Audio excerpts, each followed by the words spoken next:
Rupesh single की बात सुनकर विराज को बिल्कुल भी अजीब नहीं लगा, बल्कि विराज ने मुस्कुराते हुए और रुपेश को प्रेस करते हुए थम्स अप किया और रुपेश की मनोकामना को पूर्ण करने में लग गया। विराज ने तुरंत ही रुपेश की फरमाइश को धनंजय काका को टेक्स्ट कर दिया था। जानवी को नहीं पता था कि विराज सच में अमीर है या फिर वो अमीर होने का ढोंग कर रहा है। अगर जानवी के दिल से पूछा जाए तो वो यही कहेगा कि विराज जिंदल एक अच्छा स्टूडेंट है, पढ़ाई में और काम में भी, हर तरीके से बस वो अच्छा है, उसके अलावा और कुछ भी नहीं। इसी बीच एक बार फिर से जानवी का गुस्से वाला चेहरा नजर आया जब जानवी ने रुपेश से कहा, रुपेश तुम्हें क्या चाहिए और क्या नहीं इससे मुझे कोई फर्क नहीं पड़ता, and that's your own business. लेकिन मैंने भी तुम्हें काम दिया था, क्या वो तुम्हें याद है?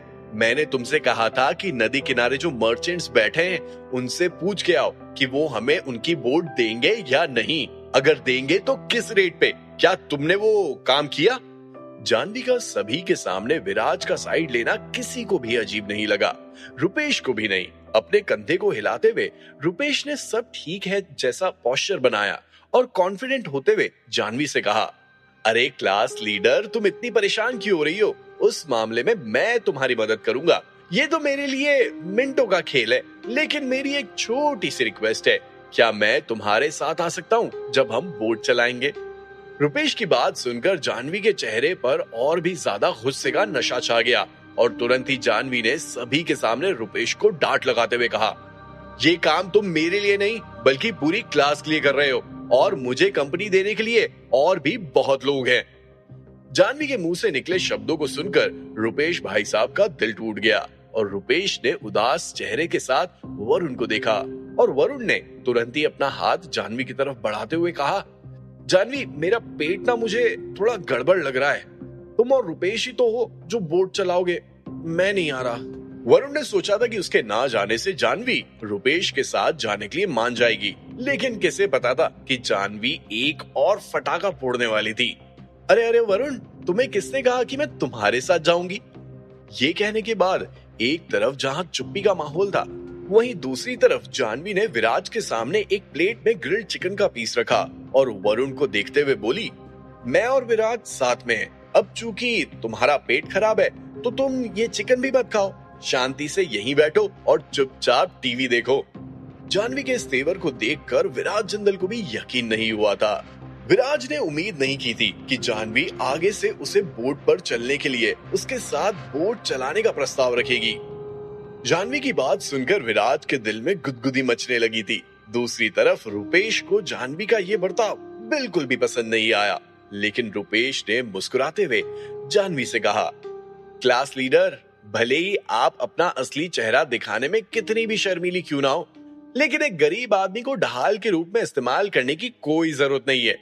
ठीक है, मैं जाऊंगा और आप जिसके साथ काम करने के लिए बोलेंगी उसके साथ करूंगा।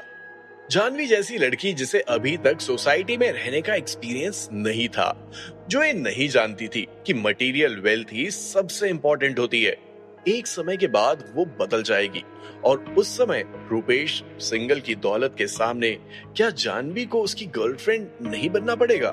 खैर, ये तो वक्त वक्त की बात है और ये तो वक्त ही बताएगा कि आखिर जानवी विराज विराज क्यों करने लगी थी। रुपेश का मचाया हुआ कोहराम अब शांत हो गया था, लेकिन विराज के लिए ये पल कुछ अच्छा नहीं था।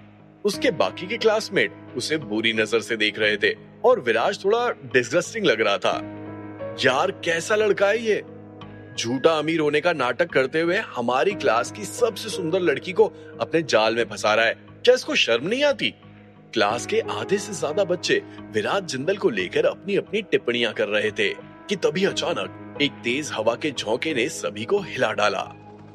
हेलीकॉप्टर के पंखों की गड़गड़ाहट सभी के कानों में गूंजने लगी और थोड़ी देर में उस विला के बाहर एक हेलीकॉप्टर उतरा।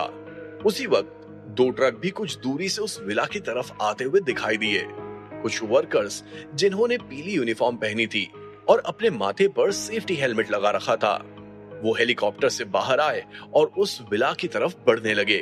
अरे अरे, ये सब क्या हो रहा है? इतने सारे लोग हमारी तरफ क्यों आ रहे हैं? एक क्लासमेट ने दूसरे क्लासमेट से कहा, अरे उन्हें देख जो हेलीकॉप्टर से बाहर आए, क्या वो रुपेश सिंगल के डैड हैं? दो दोस्तों के बीच बातों का सिलसिला जारी था, लेकिन रुपेश के पिता को हेलीकॉप्टर से बाहर आते देख सभी को कुछ अटपटा सा लग रहा था और उन्होंने देखा ये तो वही बुढ़ा आदमी है ना जो कल हमारी क्लास में आया था। यहाँ बात धनंजय काका की हो रही थी। देखते ही देखते विला का मालिक भी वहां पहुंच गया, क्योंकि रुपेश ने उस मालिक को फोन करके उसके विला को नुकसान पहुंचाने वाली बात बता दी थी। तो दूसरी तरफ काले कपड़े पहने एक बॉडीगार्ड विला के मालिक के पास पहुंचा और अपनी जेब से 2000 की गड्डी बाहर निकालते हुए उसके चेहरे पर एक जोरदार हमला किया। देखते ही देखते वहां पर 2-2 हजार की गड्डियों का मेला सा लग गया। अबे ओए मोटे सुन, तेरा विला ना आज से जिंदल ग्रुप का हो गया है, चल सीधा छोटे मालिक के पास। इसी के साथ बॉडीगार्ड ने विला के मालिक को धक्का दिया और उसके कदम धीरे धीरे विला की तरफ बढ़ने लगे। बॉडीगार्ड विला के मालिक का मजाक बनाता गया। चिल्लाना मोटे चिल्ला। बॉडीगार्ड विला के मालिक का मजाक बनाता गया और समय समय पर उसे धक्का देता गया। वहीं विला का मालिक चलते चलते 2-2 हजार की गड्डियां उठाने लगा। इस नजारे को देखकर क्लास के बच्चे हक्के बक्के रह गए थे। चल अपने कदम तेज कर, जल्दी से किचन में जा और खाना बना। चल बहुत लोग आए हैं आज छोटे मालिक के विला में, दावत बना चल। ये कहते हुए बॉडीगार्ड उस विला के मालिक को किचन की तरफ ले जाने लगा था। यार ये तांडव तो कोई पैसे वाला ही कर सकता है। क्या विराज सच में इतना अमीर है? एक बार फिर से क्लास के बच्चों का नजरिया बदलने लगा था। सभी की नजरें धनंजय काका पर थी, लेकिन उन्हें किसी की भी नजरें अपने छोटे मालिक के पास जाने से रोक नहीं सकती थी। धनंजय काका सीधा विराज जिंदल के पास पहुंचे, जो अभी भी बारबेक्यू पर मीट ग्रिल कर रहा था। धनंजय काका रिस्पेक्ट देते हुए विराज के सामने हल्के झुके और उसके बाद उनका मुंह खुला। छोटे मालिक, मैं सिंगल कॉर्पोरेशन के चेयरमैन अविनाश सिंघल को लेकर आया हूँ। जैसे ही धनंजय काका का बोलना खत्म हुआ, वैसे ही अविनाश सिंघल, जो विराज के ठीक पीछे खड़े थे, झुकते हुए और अपने चेहरे पर नकली स्माइल उड़ते हुए बोले, विराज साहब, मैं सिंगल कॉर्पोरेशन का चेयरमैन अविनाश सिंघल, बताइए मैं आपकी क्या खिदमत कर सकता हूँ? डैड, आप यहाँ क्या कर रहे हैं? रुपेश जो शोरगुल करते हुए जानवी द्वारा दिए गए टास्क को पूरा करने चला गया था। जब वापस लौटा तो उसने अपने पिता को विराज जिंदल के सामने झुकते हुए देखा और उस नजारे को देखकर उसका खून खौल गया और उसके कदम तेजी से अपने पिता की तरफ बढ़ने लगे थे। अरे रुपेश बेटा, तुम यहाँ क्या कर रहे हो? अविनाश सिंघल ने हैरानी से रुपेश की ओर देखते हुए कहा। विराज जो अभी अभी बारबेक्यू पर मीट ग्रिल कर रहा था, उसे अपनी नजरें उठाते हुए अविनाश सिंघल की ओर देखा और मुस्कुराते हुए अपना मुंह खोला। जी चेयरमैन साहब, एकदम सही सवाल पूछे हैं आप। रुपेश और मैं एक ही यूनिवर्सिटी में पढ़ते हैं, इसीलिए आज हमारी यहाँ एक छोटी सी गैदरिंग है, इसीलिए आप मुझे और अपने लड़के को एक साथ देख सकते हैं। क्या सच में? विराज की बातों को सुनकर अविनाश सिंघल खुशी से झूम उठे थे। उनका बेटा और जिंदल ग्रुप का छोटा चिराग एक साथ एक ही यूनिवर्सिटी में, ये ख्याल आते ही अविनाश सिंघल के दिमाग के घोड़े दौड़ने लगे। विराज जिंदल के साथ पढ़ता है मेरा रुपेश। विराज जिंदल के पैरों के बाल भी अगर बेचे जाएं तो माला माल हो जाएंगे।